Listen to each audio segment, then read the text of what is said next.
आरी करेले मुकाम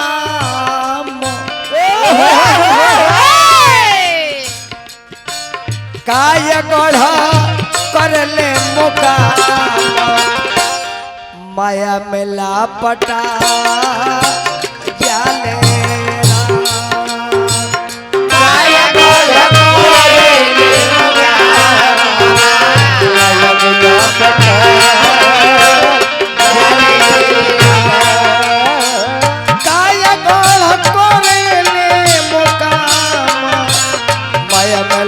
पटा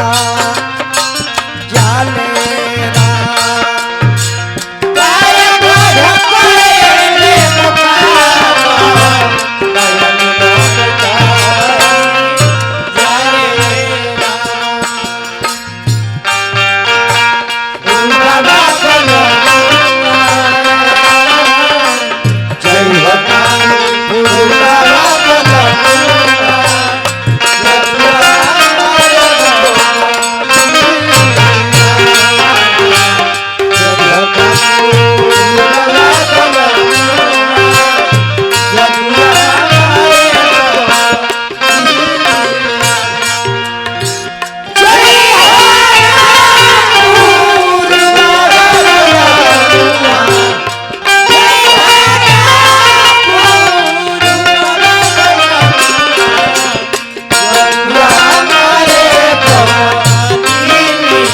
देखी कवि के का कल्पना बा एक ही नैना है अंगुरी पे देखो ये थोड़ा सा अंगुरी हमनी के कट जाला तो हमनी के माई के बड़ी दर्द होला हमारा बाबू के अंगुरी कौन काट दिल हमार जिंदगी भर के खियावल निकल गई। अब बताओ जे एकरा के बनौले नहीं खे ओकरा ई दर्द होला खाली मोटरी में ढोले बा बनौले नहीं खे तो थोड़ा संगरी कट गई तो दर्द भइल आ ओ माई बाप के कितना बुझा तो जौनी बनौले बा एकरा के लोग मार देला फिर सा चला देला गणासी चाले देला टांगा चला देला बम चला देला गोली मार देला वो माई के कितना बुझाते जो ने माई बनौले बिया थोड़ा भी ध्यान लोग देला ए दुनिया में मानो काहे के बनौल कि लोग के रक्षा करी लोग के मदद करी लेकिन हमने मानो बनल या दानो का काम बा। एक नदिया दूध होके दूध ओमे एक बूंद दही गिर जाओ तो पूरा तसला के दूध के दही बना दी ना वही का मलिकवा एके बूंदे में डल बा तो छाल ही जमल बा न तो हमें बिलायो मुंह न डल रही ऐसा तुलसी बाबा लिख दिले छलिया पड़ल बतबे कि बड़े भाग मनुष्य तन पावा लेकिन हमने के बड़े भाग वाला कोनो काम बा ईश्वर 5 गो जीव बनौले ए तारा भलो को कोई मत करी मारे ईश्वर प्राकृतिक 5 को चीज रचना कैलस चाचा बक्सा बढ़ाई और बक्सा में 5 को चीज प्राकृतिक ऐसा बनल से पर उपकार ई दूसरा के मदद करी अपना फिर में ना रही जाने में 5 को चीज का है धरती पेड़ गंगा पहाड़ अब 5वां नंबर में मानव चेतन जीव बनल चेतन किंकरा समझदारी रही तो सबके लेके चली है सबके इज्जत करी है तब मानो इज्जत न कौन कर अपने फिर में बढ़े आ 4 गो चीज अपना काम में एकदम अडिग बा, ठीक बा। धरती के देख ली, ए पर मल मूत्र करता नहीं सा चाचा तब वो रोटी देता रही, ए पर पेशाब करता नहीं सब पैखाना करता नहीं तब वो खियावता रही। पेड़ का हमने के तुरता नहीं है, बांस के काटे अरे हुआ बहुत मजा आई, ये पाकल बा काट लो, कोई नहीं के झाड़ दो, पलानी छवाई पतई तुर लो, भैंस खाई। लेकिन एक से के पूछे ले तरह दर्द कितना होला, एकरो में जीव नु बाई करो दर्द होला। दतुअन तुरी ले सत दूध निकलेला, दूध ना हो ओकर ब्लड हो, जेंगा हमनी के सफेद ब्लड निकलेला तो डेंगू हो जाला तो गोरखपुर चल जाए का तो प्लेटनेस गिर गई, और दूध गिरता तरु हम जाओ तुम, लेकिन वो बोलता कहते कि जाए तो लोग के सवारत होता तनी दर्द सह तनी सहे। पहाड़ बा, पहाड़ पर हुआ पत्थर मारी, ओमे से चिंगारी उड़ी, आग लगेला, ओकरा देह में आग लगेला, पत्थर गिरेला तो चोट लगेला, लेकिन हुआ मजा आवेला कि तूर दे। तो सोचले कि जाए तो हमारा चोट लगता, इनकर घर ढालाता ढाले दो, ई आराम करो। गंगा जी बड़ी, गंगा जी है सरजुग जी, आज लेके सब पूछले बड़ी कौन बेरादर नहाता रहे, करम क के जाई कुकरम क के जाई, सबके स्नान कराओ तरी केकरा के छोड़ो तारी। तो 4 आदमी अपना काम में ठीक बढ़े, आई मानो के काम देखी तो कितना बदल गइल बा। अदनी एगो भैंस बिया चाचा, ई सब गुड़ा भाग करे वाला चीज गाना। अदनी एगो भैंस बिया, पेटाड़ी खाई, भूसा खाई, घास खाई, तो ओकर गोबर चोरी हो जाए, गोबर के घर दुआर लिपाई, चिपरी पथाई, गैठा पलीटी बनी,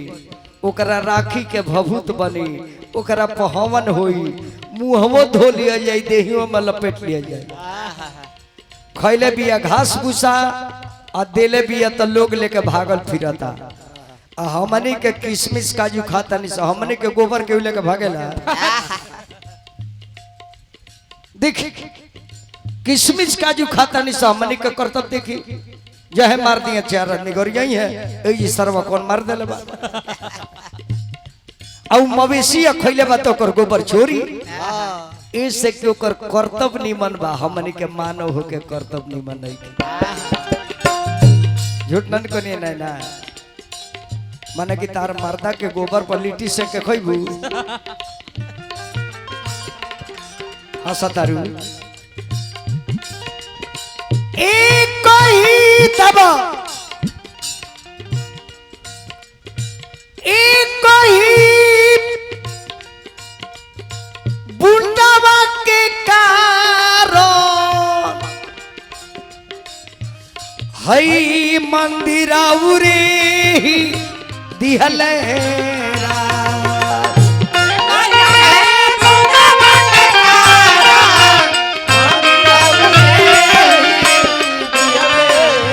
क्या मंदिर है, क्या मिस्त्री बनाया है, से हो मंदिर कितना सोहावन, से हो मंदिर कितना सोहावन, देखत मन मोह हेलाए।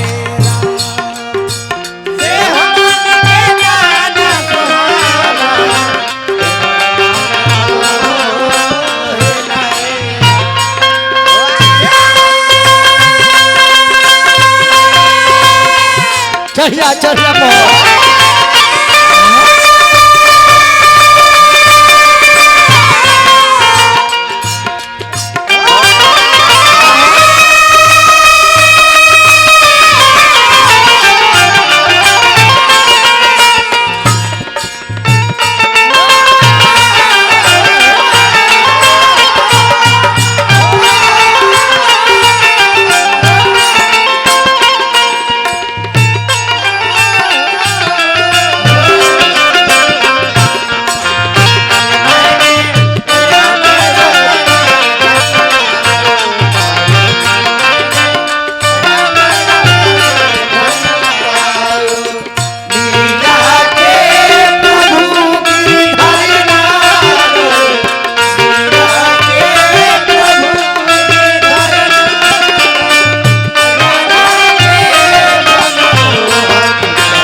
सरमन अब हम जा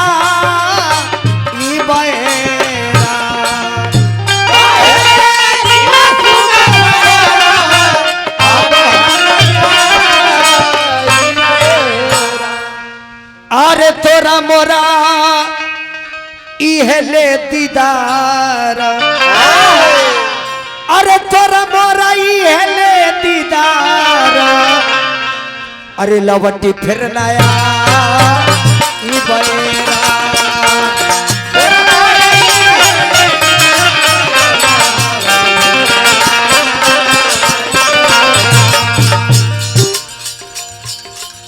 बाद में चल जाई उड़ के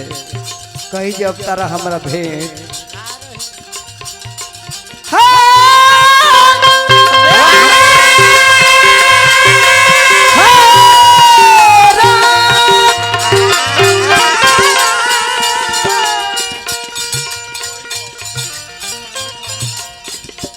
पिया पिया रोटते रे रोटते पी यार भाई लिटिया रे सखिया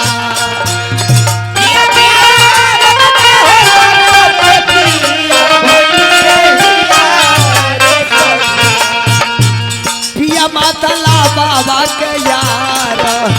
पिया मातला बाबा के यार दादा दे के भोगले रे सखिया